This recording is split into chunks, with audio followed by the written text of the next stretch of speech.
Students, पिछले video में हमने देखा था असामान्य व्यवहार की मनोगत्यात्मक व्याख्या या मनोगत्यात्मक मॉडल के द्वारा व्याख्या। आज हम पढ़ेंगे व्यवहारवादी विचारधारा या व्यवहारवादी पॉइंट ऑफ व्यू या व्यवहारवादी मॉडल, जिसके हमारे संस्थापक थे Watson, Pavlov, Smith and Thorndike. असामान्य व्यवहार की व्याख्या जो है व्यवहारवादी विचारधारा हमारे व्यवहारवाद के द्वारा उत्पन्न हुई। व्यवहारवाद के प्रमुख संस्थापकों में वॉटसन जो थे, उनका ये मानना था कि कोई भी व्यक्ति जो है, जब पैदा होता है बच्चा, वो एक कोरी स्लेट की तरह से होता है और हम उसको जैसा चाहे वैसा बना सकते हैं। उनका ये था कि असामान्य व्यवहार जो है वो हम वातावरण से सीखते हैं। इसके लिए उन्होंने कुछ परिकल्पनाएं की, जैसे पर्यावरणवाद, प्रयोगवाद और आशावाद। पर्यावरणवाद के आधार पर उन्होंने इस बात पे बल दिया कि सभी प्राणी, जैसे मनुष्य, पशु, पक्षी, सभी पर्यावरण द्वारा निर्धारित होते हैं। यानी कि हमारा जो व्यवहार है वो पर्यावरण से संचालित होता है, उसके द्वारा प्रभावित होता है। हम लोग अपने पिछले जो साहचर्य हैं, पिछले अनुभव हैं, उनके आधार पर भविष्य के बारे में सीखते हैं। जैसे हमें कोई चीज, कोई क्रिया करने पर या कोई व्यवहार करने पर अगर हमें पुरस्कार मिलता है तो हम उस क्रिया को दोबारा दोहराना चाहते हैं या दोहराते हैं। अगर हमें दंड मिलता है तो हम उस व्यवहार को पुनः नहीं करना चाहते या उसे बचना चाहते हैं। दूसरी विचारधारा उनकी थी कि प्रयोगवाद। प्रयोग के माध्यम से उन्होंने ये पता लगाया कि पर्यावरण के कौन कौन से पहलू हैं जिनसे कि व्यवहार हमारा प्रभावित होता है, और अगर हम उसको परिवर्तित कर लें या उसको रोक लें तो कौन सी चीजें जो हैं वो समाप्त हो सकती हैं, कौन व्यवहार के कौन से पहलू हैं वो खत्म हो सकते हैं, या कौन से पहलू अगर हम उसको वापस लागू करें, वापस उसको देना चाहें तो वापस उनका रीइंस्टेटमेंट हो सकता है। तीसरा था आशावाद। आशावाद के आधार पर उन्होंने बताया कि सबसे महत्वपूर्ण परिकल्पना है परिवर्तन। परिवर्तन जो है, अगर व्यक्ति जो है पर्यावरण का प्रतिफल है और वातावरण जो है, पर्यावरण जो है उसके कुछ पहलुओं में हम परिवर्तन कर सकते हैं, तो व्यक्ति के व्यवहार में भी या व्यक्ति में स्वयं में परिवर्तन आ जाता है। तो किस तरह का परिवर्तन आता है, क्या आता है, इन सब चीजों के बारे में बताया गया। इन तीनों परिकल्पनाओं के आधार पर उन्होंने असामान्य व्यवहार की व्याख्या की। उन्होंने कहा कि व्यक्ति जो है अपना सामान्य या असामान्य दोनों तरह का व्यवहार जो है अपने पास्ट एक्सपीरियंस से सीखता है, गत अनुभवों से सीखता है। जब व्यक्ति जो है कुछ ऐसी आदतें सीख लेता है, कुसमयोजी व्यवहार अर्जित कर लेता है या कुछ ऐसी आदतें अर्जित कर लेता है, तो उसमें असामान्य व्यवहार की उत्पत्ति हो जाती है। इसी तरह हम लोग प्रयोग के द्वारा ये निर्धारित कर सकते हैं कि वातावरण के किस पहलू में परिवर्तन करने से कौन सा पहलू असामान्य व्यवहार को उत्पन्न करता है, कौन सा नहीं करता है। मान लीजिए अगर कोई एक गलत आदत बच्चा सीख रहा है, तो उसमें अगर हम कुछ परिवर्तन कर दें कि वो आदत उसमें पनप ही नहीं पाए या उसको ऐसा मौका ही नहीं मिले कि वो उस गलत व्यवहार को कर पाए, तो हमने वातावरण में जो ही परिवर्तन किया तो बच्चा जो है उस पुराने कुसामाजिक व्यवहार को त्याग देता है, छोड़ देता है, और उसके आधार पे उसकी जगह हम नया कोई व्यवहार सीख लेते हैं। मान लीजिए हमें कहीं बच्चा खाली बैठा है तो वो गलत संगत में बाहर जा रहा है, अगर हम उसको घर पे ही कोई इस किसी क्रियाकलाप में लगा देंगे तो वो बाहर जाने की आदत छोड़ देगा जहाँ वो गलत संगत में जा रहा है और कोई नया क्रियाकलाप सीख लेगा। अब उन्होंने कहा कि कोई भी व्यक्ति जब असामान्य व्यवहार करता है या उसका कुसमाजी व्यवहार उत्पन्न होता है, उसके दो कारण होते हैं। एक तो व्यक्ति जो है अपने समाजी व्यवहार में या व्यक्तिगत संबंधों को विकसित करने में जब विफल हो जाता है तो असामान्यता उसमें आती है।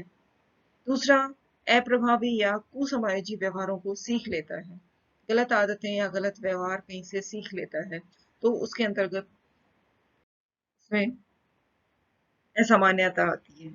अब व्यवहारवादियों ने कहा कि व्यक्ति जो है ये व्यवहार किस तरह से सीखता है, क्या ऐसी चीजें हैं जो व्यक्ति को सिखाती हैं। व्यवहारवादियों के अनुसार दो तरह की प्रक्रियाएं होती हैं सीखने की, जिनके माध्यम से व्यक्ति असामान्य या सामान्य व्यवहार करना सीखता है। ये दो तरह की प्रक्रियाएं हैं, पैवलोवियन या क्लासिकल अनुबंधन, तथा दूसरा होता है इंस्ट्रूमेंटल ऑपरेंट या क्रिया प्रसूत या साधनात्मक सीखना या अनुबंधन। ये दो प्रक्रियाएं हैं। पैवलोवियन या क्लासिकल अनुबंधन जो है उसको हम प्राचीन सिद्धांत कहते हैं, और वो पावलोव, आईवी पावलोव जो थे, आईपी पावलोव, उनके द्वारा दिया गया था। उन्होंने कहा कि कोई भी उद्दीपक और अनुक्रिया जो है उनके बीच में सामयिक साहचर्य जो है वो ज्यादा इम्पोर्टेंट होता है।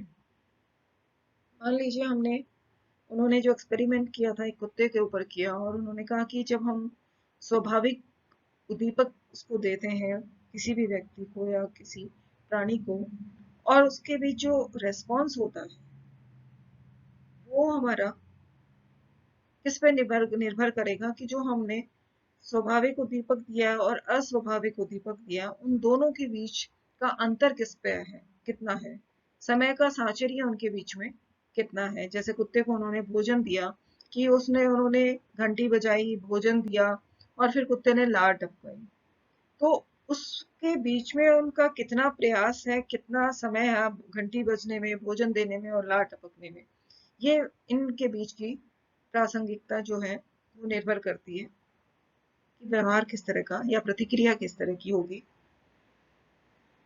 उन्होंने कहा कि इसमें भी दो प्रक्रियाएं होती हैं, एक होता है अर्जन, एक होता है विलोपन।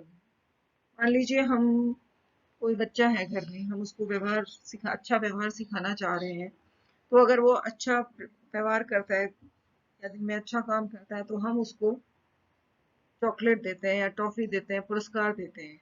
तो उसके आधार पर वो क्या करेगा कि हाँ मैंने ये काम किया, आज अच्छा काम किया तो मुझे पुरस्कार मिला, यानी उसने एक अर्जन की क्रिया, एक क्रिया सीखी है। तो यहाँ जो है बच्चा उस व्यवहार को बार बार करना चाहेगा क्योंकि उससे उसको पुरस्कार मिल रहा है। दूसरा है विलोपन की क्रिया। विलोपन क्रिया जो है उसके अंतर्गत, विलोपन प्रक्रिया में जैसे हमने पहले उसको सिखा दिया कि एक अच्छा काम करेगा तो हम उसको चॉकलेट देंगे, उसने ये चीज सीख ली। लेकिन अगर हम धीरे धीरे ये करें कि बच्चे को हमने अच्छा व्यवहार करने पर हम चॉकलेट नहीं दे रहे हैं, धीरे धीरे वो क्या होगा, उस प्रक्रिया को भूल जाएगा, उसका विलोपन हो जाए। क्यों? क्योंकि उसको पुरस्कार नहीं मिल रहा है। तो उसके कारण, यानी कि जो पुरस्कार है वो हमारा कंडीशन स्टिमुलस होता है, तो अगर वो नहीं मिलता है, अगर सीएस नहीं दिया जाए तो, या पुरस्कार उसको नहीं दिया जाता है, तो विलोपन की अवस्था उत्पन्न हो जाती है। इन प्रक्रियाओं का महत्व इस प्रकार है। क्लासिकल अनुबंधन का असामान्य व्यवहार में बहुत ज्यादा महत्व है। इसके द्वारा हम बहुत सी क्रियाएं जो हमारे ऑटोनोमस नर्वस सिस्टम से होती हैं, यानी स्वायत्त तंत्रिका तंत्र से होती हैं, जैसे डर, चिंता, इन सब को हम अनुबंधित कर सकते हैं। जैसे कोई व्यक्ति है, उसको हम अगर अंधेरे से डर लगता है तो हम ये कर सकते हैं कि उसको हम अंधेरी जगह में डर में रहना सिखा सकते हैं। जिस चीज से डर लग रहा है उसको हम थोड़ी देर उस परिस्थिति में रखें ताकि वो उसका आदी हो सके, उसके साथ समायोजन करने में उसको मदद हो सके। तो धीरे धीरे वो क्लासिकल अनुबंधन के द्वारा सीख लेता है। कोई चीज में ज्यादा डर लग रहा है, जैसे मान लीजिए किसी को बिल्ली से डर लगता है, तो हम उसको थोड़ी देर बिल्ली के साथ बैठाएंगे। हो सकता है उस पूर्व में उसको बिल्ली के साथ कुछ इस तरह के अनुभव रहे हों जो कि उसके लिए बहुत कष्टकारी हो, या उसका डर उसके साथ पैदा हुआ हो। लेकिन धीरे धीरे जब वो उसके साथ रहेगा, थोड़ी देर समय बिताएगा, उसको लगेगा बिल्ली उसको अटैक नहीं कर रही है, डर वाली बात नहीं है, तो धीरे धीरे उसका डर उसके साथ समाप्त हो जाता है। अनुबंधन जो है, इसी प्रकार विलोपन के आधार पर जो हम कुछ चिकित्सा करते हैं, जिनका उपयोग हम दुर्भीति और चिंता के उपचार में कर सकते हैं। इसके द्वारा जो है, जो सामूहिक विकृतियां होती हैं वो उत्पन्न होती हैं, और उन सामूहिक विकृतियों का हम इलाज इसके अंतर्गत कर सकते हैं। पेवलोवियन जिसको चिकित्सा हम कहते हैं, यानी कि जिसके द्वारा हम फ्लडिंग या क्रमबद्ध असंवेदीकरण आदि चिकित्सा कर सकते हैं, जिससे व्यक्ति में दुर्भिति यानी डर और चिंता का उपचार किया जा सकता है। फ्लडिंग जो है, फ्लडिंग के अंतर्गत व्यक्ति को जो उसकी भय की परिस्थिति है, जिससे उसको बहुत ज़्यादा भय लगता है, जैसे मान लीजिए किसी को लगता है मैं पानी में डूब जाऊंगा, तो हम एक छोटे ऐसी जगह जहाँ वो डूबेगा नहीं और हम उसको उस पानी के अंदर कि भी चलो तुम इसके अंदर थोड़ी देर रहो, उसको उस परिस्थिति में रखा जाता है जिससे कि उसको चिंता लगती हो, चिंता उत्पन्न होती हो। उसके बाद में हम उसको कई घंटों तक उसके साथ अभ्यास करवाते हैं कि वो उस परिस्थिति में वहाँ रहे। धीरे धीरे उसको लगने लग जाता है कि वो उस भय से मुक्त हो रहा है और मैं व्यर्थ ही चिंता कर रहा था, इसमें तो कोई डरने वाली बात ही नहीं है, मैं तो उसमें डूबा भी नहीं, इतनी देर से उसके साथ पानी में मैं बैठा हुआ हूँ, मुझे डर नहीं है। तो धीरे धीरे इस तरह उसकी डर उत्पन्न जो हुआ था पहले वो समाप्त हो जाता है। इसी तरह जो है चिंता विकृति यहाँ पे निदान कर सकते हैं। धीरे धीरे हम एक और चिकित्सा पद्धति आती है जिसको हम बोलते हैं क्रमबद्ध असंवेदीकरण। क्रमबद्ध असंवेदीकरण जो है, यहाँ हम जो व्यक्ति है जिसको किसी प्रकार की डर या चिंता है, वहाँ उसको पहले हम जैसे किसी को लगे कि थोड़ा अंधेरा है, अंधेरे से डर लगता है, तो पहले हम उसको थोड़े अंधेरे में रखेंगे और फिर हम उसको और ज़्यादा धीरे धीरे बढ़ाते जाएंगे, लगातार उस परिस्थिति में उसको ये और उससे कहेंगे कि तुम इससे बाहर आने का कल्पना करो, तुम इस परिस्थिति में हो, उसके बाद तुम और ज़्यादा गहरे पानी में जा रहे हो, तब कैसे बाहर निकलना, सिर्फ उसको कल्पना करने के लिए इसमें कहा जाता है। और वो धीरे धीरे उसका क्रमबद्ध संवेदीकरण या असंवेदीकरण उसका यहाँ पे करवाया जाता है। धीरे धीरे उसको थोड़ा आगे की परिस्थितियों में कि ज़्यादा अपने आप को सहज जहाँ महसूस कर रहा है वहाँ चले, फिर उसके बाद और ज़्यादा क्रिटिकल पोजीशन जहाँ आएगी उसको महसूस करे, वहाँ वो किस तरह उससे बाहर आएगा इसको महसूस करे। तो इस तरह से उसका चिंता को हम दूर कर सकते हैं। उसके बाद हमारी अगली विधि आती है क्रिया प्रसूत अनुबंधन। क्रिया प्रसूत अनुबंधन के को हम साधनात्मक अनुबंधन भी कहते हैं, यानी कि एक तरह से किसी भी लक्ष्य को प्राप्त करने के साधन के रूप में इसको इस्तेमाल किया जाता है। थॉर्नडाइक और स्किनर जो थे, इन्होंने इसके बारे में बताया। साधारणतः यह थॉर्नडाइक के प्रभाव के नियम के ऊपर आधारित है।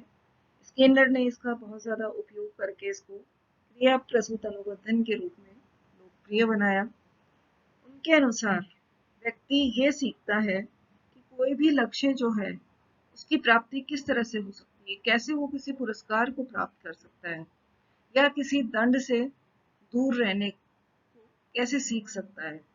लेकिन लक्ष्य जो होगा वो पुरस्कार पाना भी हो सकता है और किसी दंड से दूर रहना सीखना भी हो सकता है। यहाँ व्यक्ति अगर वांछित उद्दीपक उसको चाहिए तो वो एक अनुक्रिया करेगा और वो पुरस्कार की प्राप्ति उसे हो जाएगी।